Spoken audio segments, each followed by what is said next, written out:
ఎలాంటి ఇన్స్టెంట్ జున్ను powder use చేయకుండా స్వచ్ఛమైన జున్ను పాలుతో టేస్టీగా సాఫ్ట్గా జున్ను ఎలా తయారు చేసుకోవచ్చో చూద్దాం.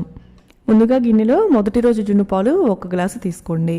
అలాగే దీనిలో మామూలు పాలు కూడా అదే గ్లాస్తో 1 గ్లాసు వేసుకోండి. స్వీట్ కోసం 1/2 కప్పు బెల్లం వేసుకొని అంతా కలిసేలాగా కలుపుకోవాలి.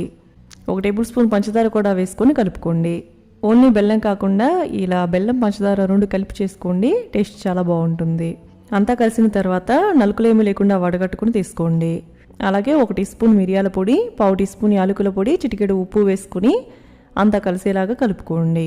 ఇప్పుడు దీనిని ఉడికించుకోవడానికి సరిపడా కుక్కర్ని తీసుకొని లోపల స్టాండ్ పెట్టి నీళ్లు వేసి ఇలా ఈ గిన్నెను పెట్టేసుకుని ఉడికించుకోవాలి. 3 విజిల్లు వచ్చేంత వరకు కుక్ చేసుకోండి. ప్రెషర్ అంతా పోయిన తర్వాత ఓపెన్ చేసి ఇలా చెక్ చేసుకుంటే ఇలా ఏమీ అంటుకోకపోతే కుక్ అయినట్లే. ఇలానే దీనిని వేడిగా సర్వ్ చేసుకోవచ్చు లేదా ఫ్రిడ్జ్లో పెట్టుకుని కూల్గా అయినా సర్వ్ చేసుకోవచ్చు. సాఫ్ట్గా చాలా రుచిగా ఉంటుంది, ట్రై చేయండి.